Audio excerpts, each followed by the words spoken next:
He was in our house last night, sir. The boy said it from the bottom of the porch steps, looking up at the detective with both hands at his sides and his chin slightly raised, the way he held himself when he had decided something and was not going to be moved from it. He was 9 years old, dark brown skin, close-cropped hair, wearing a navy blue hoodie, and dark jeans and sneakers that had been white 3 months ago, and were now the particular gray of sneakers that had been worn every day by a child who went outside. His name was Eli Morrow, and he had been watching the detective from the living room window for 4 minutes before he came outside. The detective stopped on the top step. His name was Ray Okafor. He was 44 years old, broad-shouldered, with the particular economy of movement of someone who had learned, over 19 years of police work, not to waste energy on anything that didn't require it. He was carrying a notepad and a cup of coffee that had gone cold 2 hours ago, and which he was still holding because putting it down required finding somewhere to put it. He had been about to knock on the door of 14 Cresswell Lane for the second time in 3 days. He looked at the boy. "You're Eli," he said. "Yes, sir." "I'm Detective Okafor. I spoke with your mother on Tuesday." "I know. I was upstairs." Eli paused. "She told me not to come down." "But you came down now." "You were about to knock again." Eli looked at him steadily. "She's going to tell you everything is fine." Okafor looked at the boy for a moment. In 19 years, he had learned to pay attention to the things that arrived sideways, from directions you weren't expecting, in forms you hadn't prepared for. He had also learned that children, particularly children who had been told to stay upstairs and had come downstairs anyway, usually had a reason. "Is everything fine?" he said. "No," Eli said. "It's not." He reached into the front pocket of his hoodie and took out something small, a button. Plain, dark, the kind of button that came off a coat. He held it out in his open palm toward Okafor. "I found this behind our couch this morning. It wasn't there 2 days ago. I know because I dropped a pencil back there on Monday, and I looked." Okafor looked at the button. "He was in our house last night," Eli said, "while we were sleeping."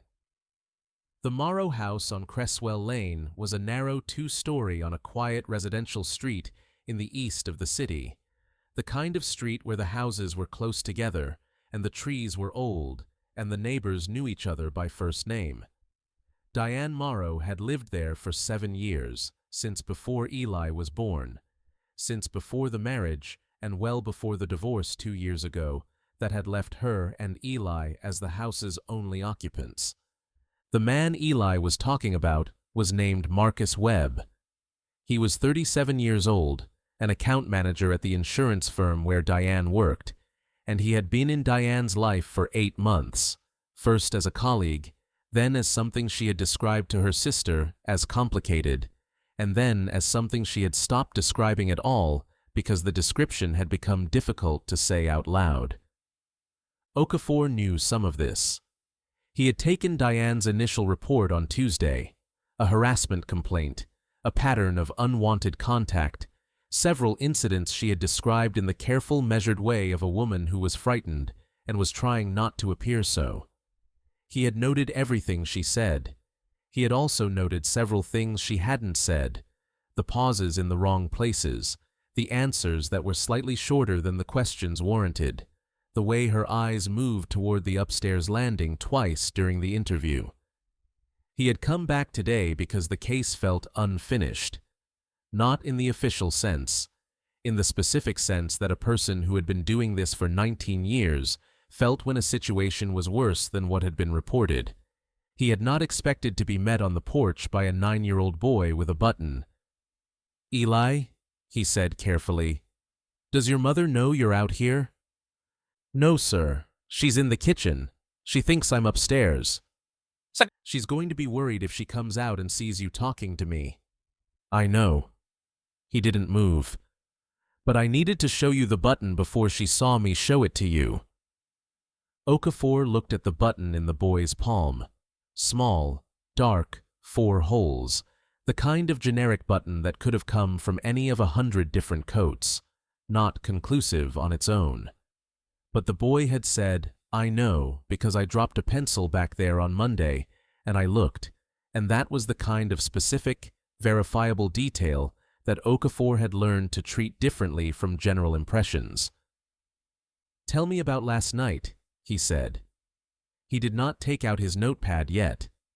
Taking out a notepad changed conversations with children, made them aware they were being recorded, made them careful in ways that were not always useful.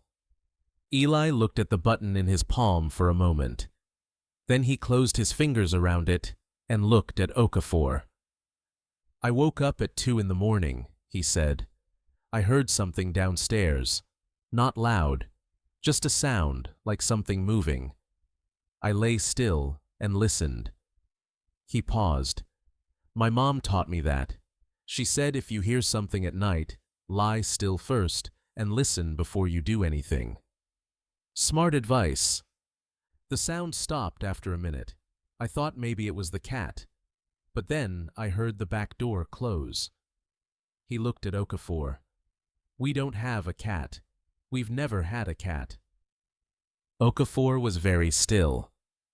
"This morning I found the button," Eli continued, "behind the couch. The couch is against the wall between the front door and the stairs.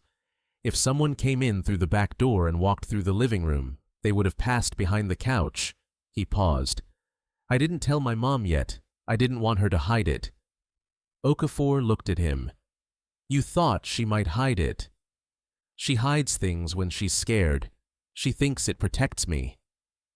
He said it without judgment, with the specific clarity of a child who has been observing an adult carefully for a long time. "She didn't tell you everything on Tuesday either." "What didn't she tell me?" Eli reached into the front pocket of his hoodie again. He pulled out a folded piece of paper, small, worn at the fold lines, the kind of paper that had been folded and unfolded many times. He held it out. Okafor took it. He unfolded it carefully. It was a note, handwritten on plain white paper in a cramped angular script. It said, "You should be more careful about who you talk to. I'm always closer than you think." "Where did this come from?" Okafor said. "It was in her coat pocket, her winter coat, the gray one she keeps on the hook by the back door. I found it 2 weeks ago when I was looking for her keys." He paused. "She doesn't know I found it. I put it back the same day. Then I came back the next morning when she was in the shower and took it because I thought someone should have it who could do something with it." Okafor looked at the note. He looked at the handwriting, cramped, angular, the pen pressed hard enough to leave an impression on the paper. He looked at the boy. "How long have you been carrying this?" 12 days. 12 days, Okafor said. "I was waiting for you to come back," Eli said. "I knew you'd come back. You looked at her the way people look when they know there's more." He paused. "My grandfather was a police officer. He said good detectives always come back." Okafor folded the note carefully and put it in his jacket pocket. "Eli, I need to speak with your mother. I need you to go back inside and let me knock on the door the way I was going to. Can you do that?" "Are you going to tell her I showed you?" "Yes, I have to." Eli looked at him. "She's going to be upset." "Probably, but I can't use what you've given me without her knowing about it, and I can't help her if she's still deciding what to tell me." He looked at the boy directly. "What you did took courage. Carrying that note for 12 days, coming out here this morning, that took a particular kind of courage that I don't see very often. I want you to know I understand that." Eli pressed his lips together. Then he nodded once and went back inside. Okafor stood on the top step for a moment, the button in one hand and the note in his jacket pocket. Then he knocked on the door. Diane Morrow answered on the second knock. She was 36 years old, lean, with the particular quality of tiredness that did not come from lack of sleep, but from sustained vigilance. The tiredness of a person who had been paying very close attention to everything around them for a long time. She was wearing a gray cardigan and dark jeans. Her hair was pulled back. Her eyes, when she saw Okafor, did something quick. A flash of something that was not quite alarm and not quite relief. The specific expression of a person who has been waiting for something and is not certain whether its arrival is good or bad. "Detective Okafor," she said. "Ms. Morrow, I'm sorry to come by unannounced. Do you have a few minutes?" She stepped back. He came in. The house was tidy in the specific way of a person who needed their environment to be controlled because other things were not. The living room had a couch against the wall between the front door and the stairs, a coffee table, a bookshelf with children's books mixed in with adult ones. Eli was sitting on the stairs, visible from the living room doorway. He had clearly come in through the back and gone upstairs and come partway back down. He was watching. Diane looked at him. Then she looked at Okafor. "He was outside, wasn't he?" she said. It was not a question. "Yes," Okafor said. "Can we sit down?" They sat. Diane on the couch, Okafor in the chair across from it. Eli stayed on the stairs. Diane looked at her son once, with an expression that contained several things, and then looked at Okafor. "He showed you something," she said.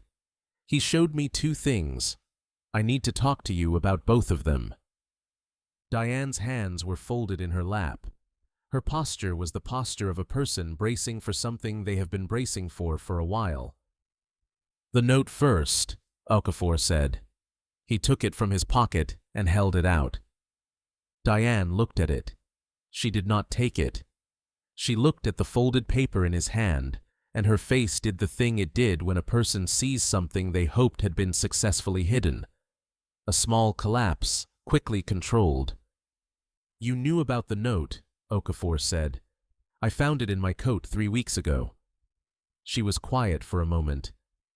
"I didn't tell you on Tuesday because—" She stopped. She looked at her hands. "I didn't want it to make things worse. I thought if I reported it, he would know I'd reported it, and then it would escalate." "Yes. Ms. Morrow, someone was in your house last night." The room went very quiet. Diane looked at him. The color in her face changed. "Eli heard someone at 2 in the morning, Okafor said. "He heard the back door close. This morning he found a button behind the couch that he is certain was not there 2 days ago because he dropped a pencil back there on Monday and checked." He paused. "When I say he's certain, I mean the kind of certain that I've found, in 19 years, to be reliable." Diane looked at Eli on the stairs. Eli looked back at her. "He didn't tell me," she said. "He was worried you'd hide it," Okafor said. He said it gently. Diane closed her eyes for a moment. When she opened them, something had shifted in her expression. The managed composure she had been maintaining had moved slightly aside, and what was underneath it was not collapse, but something harder and more purposeful. The expression of a person who has been deciding whether to let someone help them and has just decided. "I'll tell you everything," she said. She told him for 40 minutes. She told him about the 8 months, the beginning, which had seemed ordinary, a colleague who was attentive and funny, and whose attention had felt, in the specific loneliness of the 2 years after the divorce, like something she hadn't known she'd been missing.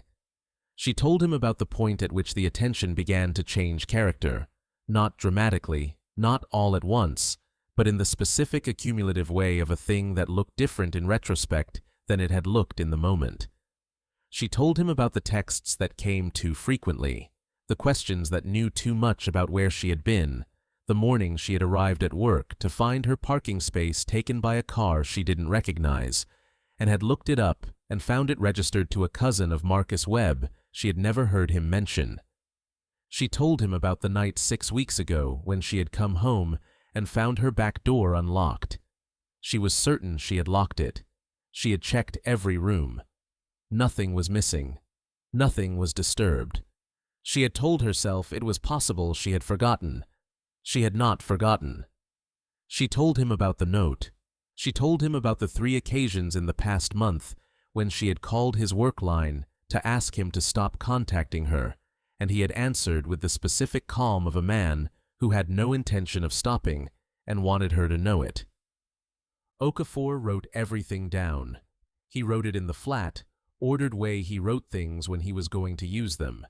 Not summaries, but specifics. Dates where she had them, times where she could remember, the exact words she could recall from the phone calls. When she finished, the room was quiet. Eli had come down from the stairs during the telling. He was sitting on the bottom step now, close enough to hear, far enough to be technically in the hallway. Diane had noticed him at some point and had not sent him back up. Okafor had noticed her not sending him back up.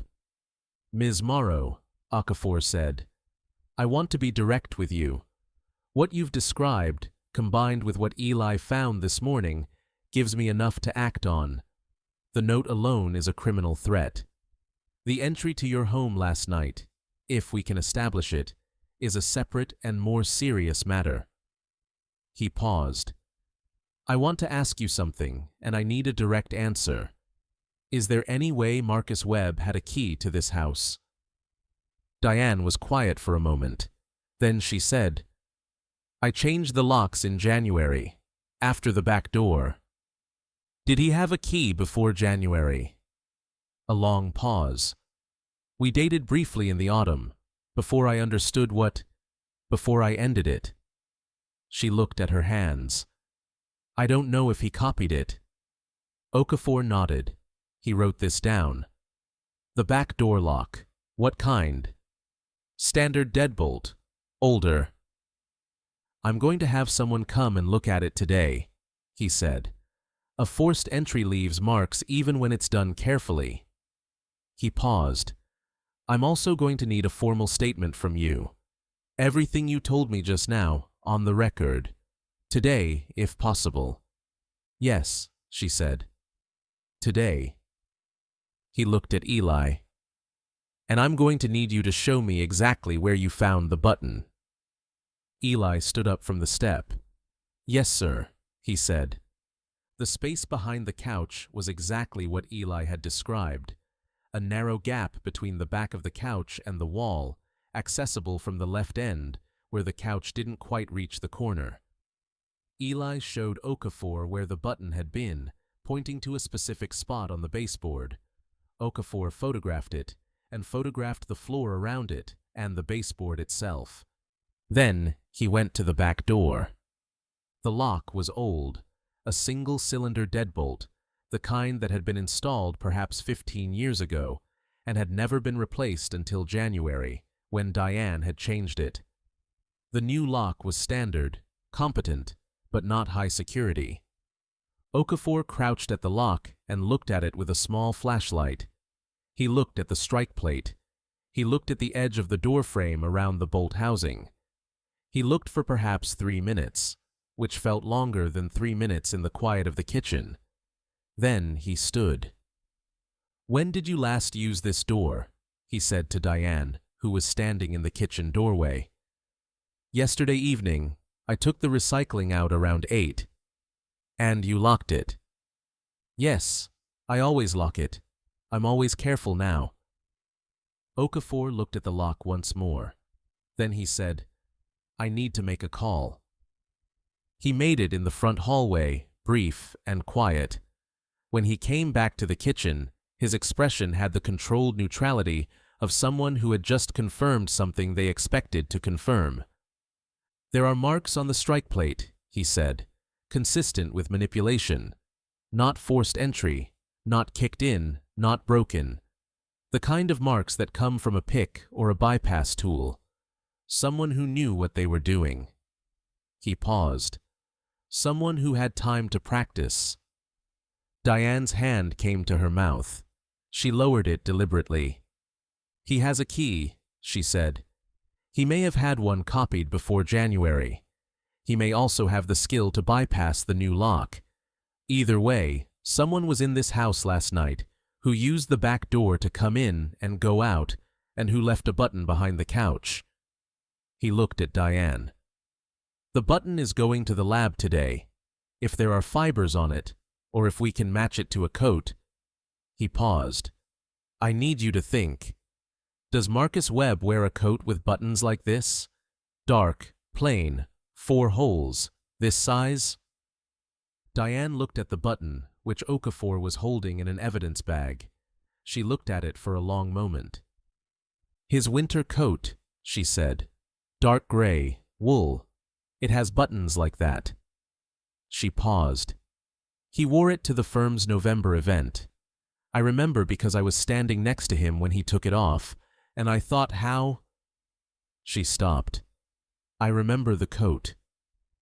Okafor sealed the evidence bag. I'm going to need you to come to the station today and give your statement. After that, I'm going to apply for a surveillance order on Webb's address and place of work.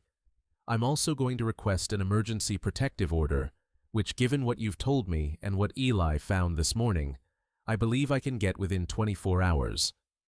He looked at her steadily. I want to be honest with you. This is going to move quickly now. It needed to move quickly 2 weeks ago, but we're moving now. Diane looked at the evidence bag in his hand.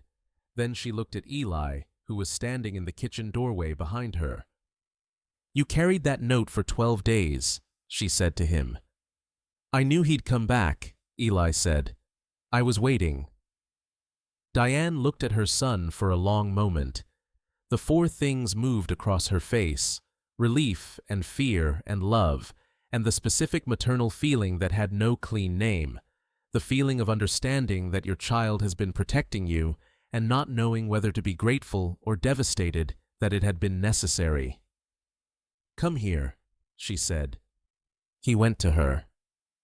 The statement took 2 hours at the station. Diane gave it in a room with a table and 2 chairs and a recording device, with Okafor across from her and a second detective named Priya Sharma sitting to the side taking additional notes. Eli sat in a waiting area outside with a cup of hot chocolate that Sharma had produced from somewhere, and a book from the shelf of children's books the station kept for exactly these occasions. He read the book. It was about a boy who found a message in a bottle. He read it carefully, the way he read everything, following the story to its end before he closed it. When Diane came out of the interview room, she sat beside him in the waiting area and looked at the book in his hands. Any good? She said. Yes, he said. He figures it out in the end. She put her arm around him. He leaned into it. Okafor came out a few minutes later. He sat in the chair across from them in the waiting area, the way he had sat in the chair across from Diane at the house, not at a desk, not behind anything, just present. The protective order application is going in this afternoon, he said.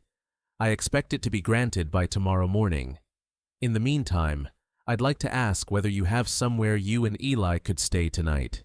Not because I think the house is unsafe, we're having the lock changed today, but because I'd like to have someone watch the property overnight, and it's easier to do that if it's empty. Diane nodded. My sister, she said. She's 10 minutes from here. Good. He looked at Eli. Eli, I want to thank you. What you did this morning. He was going to knock and she was going to say everything was fine, Eli said. I couldn't let that happen. Okafor looked at him. No, he said. You couldn't, and you didn't. He paused. Your grandfather was a police officer, you said. Retired. He lives in Michigan. What was his name? Bernard Morrow. He worked homicide for 22 years. Okafor was quiet for a moment. He taught you well, he said. He taught me to notice things, Eli said. He said the difference between seeing and noticing is that seeing just happens, but noticing is a choice. He paused. He said most people see everything and notice nothing.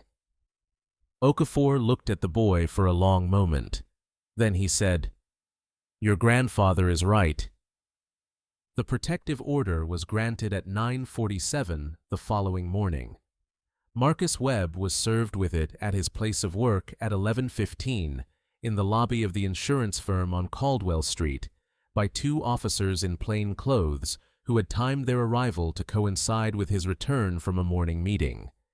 He accepted the papers with the specific controlled expression of a man who had been expecting something like this and had prepared for it, which told Okafor, when he heard about it that afternoon, something useful about Marcus Webb's sense of his own situation. The button went to the lab the same day Okafor collected it. The report came back in 72 hours. There were wool fibers on the button, consistent with a dark gray wool coat. The fibers were not from the couch. The lab was clear about this. The couch's fabric was a different weave entirely. The fibers were from a coat. The button itself was a match for the buttons on a dark gray wool coat purchased from a men's clothing store on Harrow Street.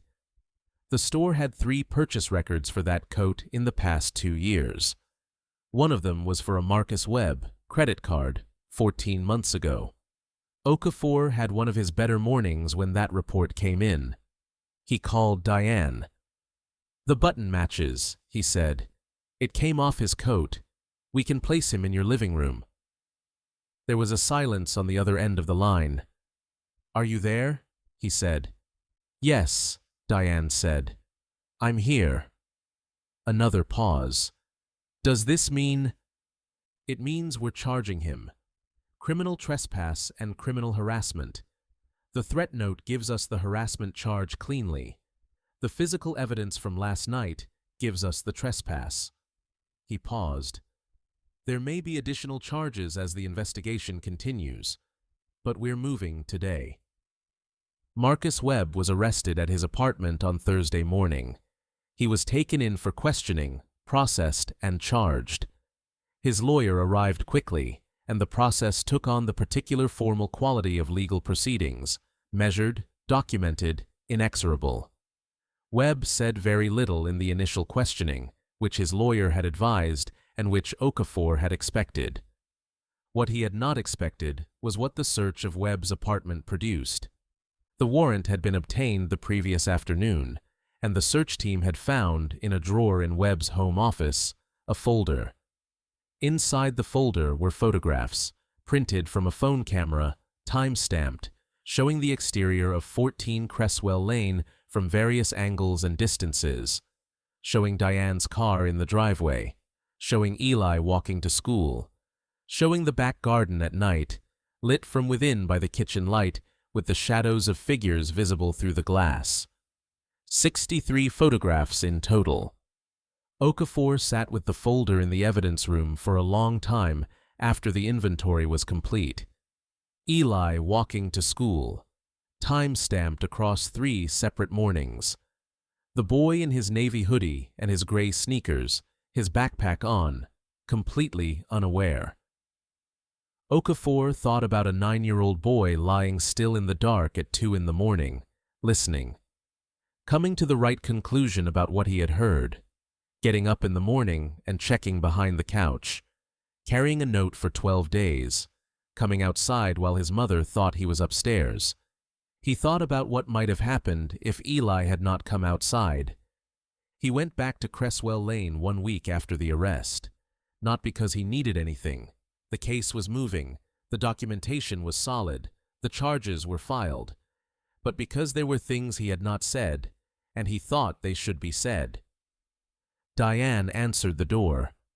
She looked different from the last time, not dramatically, not in a way that required explanation, but in the specific way a person looked when a weight they had been carrying for a long time had been set down and their body was beginning to remember what it felt like to stand without it.